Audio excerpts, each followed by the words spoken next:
வணக்கம். இது தமிழும் சீதாவும். இன்றைக்கி நம்ம பார்க்க போகிறது 10th ஸ்டாண்டர்டில் இருக்க தொகாநிலை தொடர்கள்.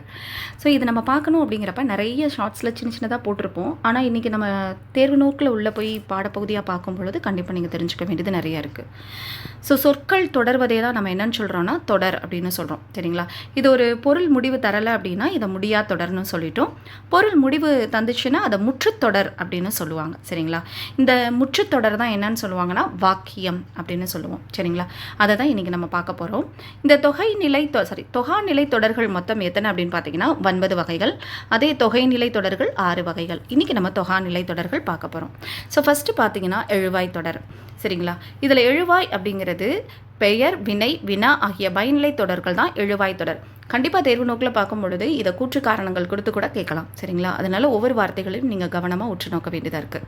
சரிங்க. இனியன் கவிஞர் அப்படிங்கிறப்ப இந்த இது எதை கொண்டு வருதுன்னா பெயர்.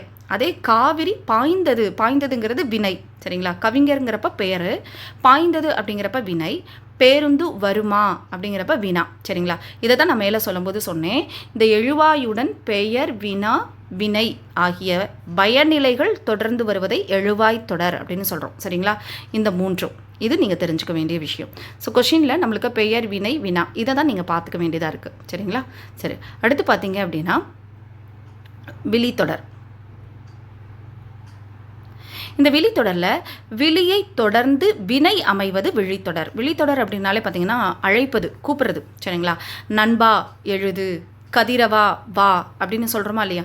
இந்த மாதிரி அழைப்பு தொடர் விழித்தொடர் அப்படின்னு சொல்லுவோம். சரிங்களா? நண்பா அப்படிங்கிற விழிப்பெயர் எழுது அப்படிங்கிற பயனிலையை கொண்டு முடிந்துள்ளது. இது நம்மளுக்கு ஈஸியாக நம்ம பார்க்கும் பொழுதே தெரிஞ்சிடலாம். வா, எழுது இந்த மாதிரி பேசும் பொழுது அது விழித்தொடராக மாறுகிறது. அடுத்து வினைமுற்று தொடர். இந்த தொடரின் இறுதியில் இடம்பெற வேண்டிய வினைமுற்று. சரிங்களா? இந்த லாஸ்ட் சென்டென்ஸில் இந்த தொடரின் முதலில் அமைந்து பெயரை கொண்டு முடிவது வினைமுற்று தொடர். இப்போ ஒரு நிறைய எக்ஸாம்பிள் நீங்கள் கேட்டிருப்பீங்கல்ல, கண்டேன் சீதையை அப்படின்லாம் சொல்லுவாங்க. இந்த கண்டேன் அப்படிங்கிறப்ப அந்த வினைமுற்றானது முன்னாடி வந்துடுது. அந்த ராமன் அனுமன் சொல்கிற செய்தியை கேட்குறதுக்கு ரொம்ப ஆவலாக இருப்பார். அப்போ அவரோட மனசு கோணக்கூடாதுங்கிறதுக்காக டக்குன்னு என்ன பண்ணுவாருன்னா, நான் பார்த்துட்டேன் அப்படிங்கிற செய்தியை ஃபஸ்ட்டே சொல்லிடுறாரு. நம்மளுடைய சீதாமாவை பார்த்துட்டேன் அப்படின்னு சொல்லும் பொழுது கண்டேன் சீதையை, அப்போ அந்த வினைமுற்றானது முன்னாடி வரும். இது நிறைய உதாரணத்துக்கு நம்ம எடுத்து காட்டலாம். சரிங்களா? அது நான் புரியணுங்கிறதுக்காக இந்த இடத்துல நான் அதை காமிச்சேன்.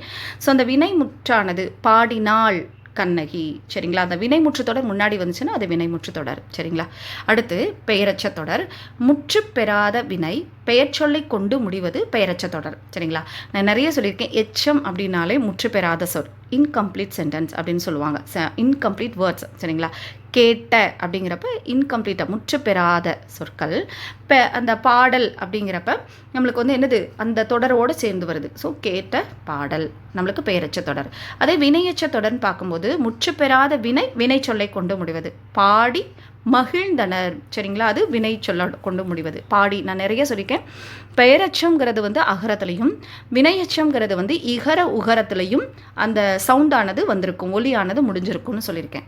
அடுத்து வேற்றுமை தொடர். இந்த வேற்றுமை தொடர்ங்கிற பார்த்தோம்னா இந்த வேற்றுமை உருவுகள் வெளிப்படையாக அமையும் தொடர்களை தான் வேற்றுமை தொகா நிலை தொடர்கள்.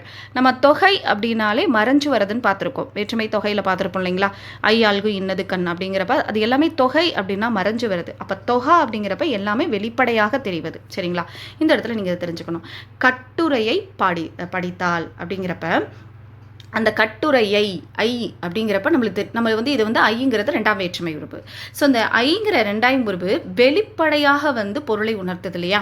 அன்பால் கட்டினார். சரிங்களா? ஆள் நான் சொன்ன மாதிரி ஐ, ஆள், கு, இன்னது கண். சரிங்களா? இந்த 6 உருவுகளும் வெளிப்படையாக வருவது. சரிங்களா? இதை தொகாநிலை தொடர்கள் அப்படின்னு சொல்லுவோம். அதாவது வேற்றுமை உருவுகளில் 6. சரிங்களா? சரி, அடுத்து அறிஞருக்கு பொன்னாடை கு. சரிங்களா? இது 4ஆம் வேற்றுமை தொடர். இந்த மாதிரி நம்மளுக்கு நிறைய தொடர்கள் வெளிப்படையாக வருவதை தான் நம்ம என்னன்னு சொல்கிறோம்னா வேற்றுமை தொகை. வேற்றுமை தொகாநிலை தொடர். சரி, இடைச்சொல் தொடர் அப்படின்னு சொல்லி பார்க்கும் பொழுது இந்த இடைச்சொல்ல நிலைமொழியின் பெயர், நிலைமொழி வருமொழி நம்மளுக்கு தெரியும் இல்லைங்களா. இப்போ மற்று அப்படிங்கிறது நிலைமொழி, ஒன்றுங்கிறது வருமொழி, இது நம்மளுக்கு தெரிஞ்ச விஷயம். ஸோ இந்த நிலைமொழியின் பெயரானது வினைச்சொல்லிற்கு முன்னாடியோ இல்லை பின்னாடியோ இடைச்சொல் சேர்ந்து வரும். மற்று ஒன்று, மற்றொன்று, சரிங்களா, இந்த ரெண்டும் சேர்ந்து வருது இல்லையா, அதை தான் என்னன்னு சொல்கிறாங்கன்னா இடைச்சொற்தொடர். ஸோ மேக்ஸிமம் வந்து நீங்கள் நிறைய பார்த்தீங்கன்னா மற்று அப்படிங்கிற சொற்கள் தான் இடைச்சொற்களாக வரும். நீங்கள் தேர்வு நோக்கில் பார்க்கும்போது உங்கள் புத்தகத்தில் என்ன இருக்கோ நீங்கள் அதை நீங்கள் நல்லா தெளிவாக படிச்சுக்கிட்டீங்கனாலே உங்களுக்கு போதுமானது, சரிங்களா. இடைச்சொற்தொடர்ங்கிறது இப்போ மற்று அப்படிங்கிறத ஞாபகம் வச்சுக்கோங்க. அடுத்து உரிச்சொற்றொடர். இந்த உரிச்சொற்றொடன் பார்க்கும் பொழுது உரிச்சொல்லுடன் பெயரோ வினையோ தொடர்ந்து உரிச்சொற்றொடர் அமையும். அதாவது சால சிறந்தது. சால, தவ, நனி, கூர், கழி, மட, தட இதெல்லாம் வந்து பார்த்தீங்கன்னா மிகுதி அப்படிங்கிற பொருளை தரும். நான் நிறைய உங்களுக்கு ஷார்ட்ஸில் போட்டிருப்பேன், பார்த்தீங்கன்னா தெரியும். மிகுதி அதாவது மன்னன் அப்படின்னு சொல்லலாம். மாமன்னன் ரொம்ப பெரிய, நம்ம அந்த மிகைப்படுத்தி சொல்கிற வார்த்தைகள், மிகுதிப்படுத்தி சொல்கிற வார்த்தைகளை தான் என்னன்னு சொல்கிறாங்கன்னா உரிச்சொற்றொடர், சரிங்களா. அப்போ சால என்பது உரிச்சொல், அதனை தொடர்ந்து சிறந்தது அப்படிங்கிற சொல் மிகச்சிறந்தது, சரிங்களா. சால பசித்தது, ரொம்ப பசிக்குது அப்படின்னு சொல்கிறோம் இல்லையா, பசிக்குதுன்னு சொல்லலாம், ஆனால் ரொம்ப பசிக்குதுன்னு சொல்கிறோம். ஏன் அந்த அந்த வார்த்தையை அழுத்தி சொல்கிறோம், அப்போ அந்த இடத்துல ஒரு அழுத்தம் தேவைப்படுது. அதை தான் நம்ம என்னன்னு சொல்கிறோன்னா உரிச்சொற்றொடர், சரிங்களா. மிகுதிப்படுத்தி சொல்கிற வார்த்தைகள். அடுத்து அடுக்கு தொடர். ஒரு சொல் 2, 3 முறை அடுக்கி தொடர்வது அடுக்கு தொடர். இதை தான் நீங்கள் இங்கே பார்க்கணும். 2, 3, 4 முறை கூட வரலாம். அடுக்கி தொடர்வது அடுக்கு தொடர். வருக வருக வருக, வா வா வா, சொல் தீ தீ தீ அப்படின்னு சொல்கிறோம் இல்லையா. ஸோ பிரித்தால் பொருள் தந்தால் அது அடுக்கு தொடர், சரிங்களா. ஒரு சொல் உவகையின் காரணமாக மீண்டும் மீண்டும் அடுக்கி வருது. இங்கே 1 மார்க் கொஷின்ஸில் நீங்கள் பார்க்க வேண்டியது ஒரு சொல் எதன் காரணமாக, உவகையின் காரணமாக மீண்டும் மீண்டும் அடுக்கி வருவது அடுக்கு தொடர், சரிங்களா. ஸோ இதை தான் இங்கே நீங்கள் தொகைநிலை தொடர்களாக 9 தொடர்களையும் நீங்கள் பார்க்குற மாதிரி இருக்குது. இதே தொகைநிலை தொடர்கள் வந்து 6 வகையில் வரும். நீங்கள் அதை அடுத்ததில் பார்த்துக்கலாம். இதில் வந்து நம்மளுக்கு கொஷினில் பார்த்தீங்கன்னா இங்கே தெரியுமான்னு பாருங்கள். இதில் வந்து ஒன்றிற்கு மேற்பட்ட எச்சங்கள் சேர்ந்து பெயரை கொண்டு முடியும் கூட்டுநிலை பெயரச்சங்கள் இக்காலத்தில் பெருமளவில் பயன்படுத்துகிறோம். இப்போ நம்ம அதிகமாக பயன்படுத்துகிற பெயரச்சங்கள் எதுன்னு கூட கொஷின் கேட்கலாம், சரிங்களா.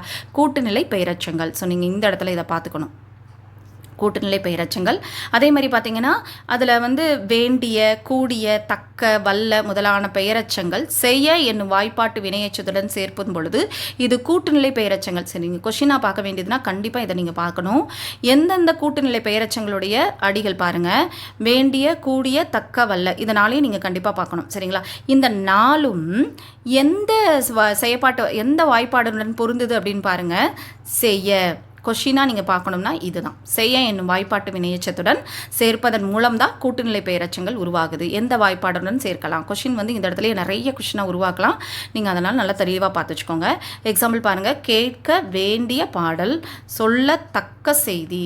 இங்கே நம்ம கொஷின் வந்து நம்ம என்ன அது கூட்டுநிலை பெயரச்சங்கள் அப்படின்னு தெரிஞ்சுக்கணும் இல்லையா. வேண்டிய, தக்க அப்படிங்கிறப்ப இந்த பெயரச்சங்கள்னாலே நம்ம கேட்க சொல்லங்கிறதுனால நம்ம பெயரச்சோன்னு நம்மளுக்கு தெரியும். அது எதோடு சேர்ந்து இணைந்து வருது, வேண்டிய, தக்க, அதை தான் இங்கே நம்ம பார்த்தோம், சரிங்களா. வேண்டிய, தக்க, வல்ல இந்த நாளும் வரலாம். ஸோ நீங்கள் எக்ஸாம்பிளையும் பார்த்து வச்சுக்கணும். இந்த தெரியுமாங்கிறத நல்லா பார்த்து வச்சுக்கோங்க. கண்டிப்பாக இந்த இடத்துல இருந்து நிறைய கொஷின்ஸ் எடுக்கலாம், சரிங்களா. நன்றி.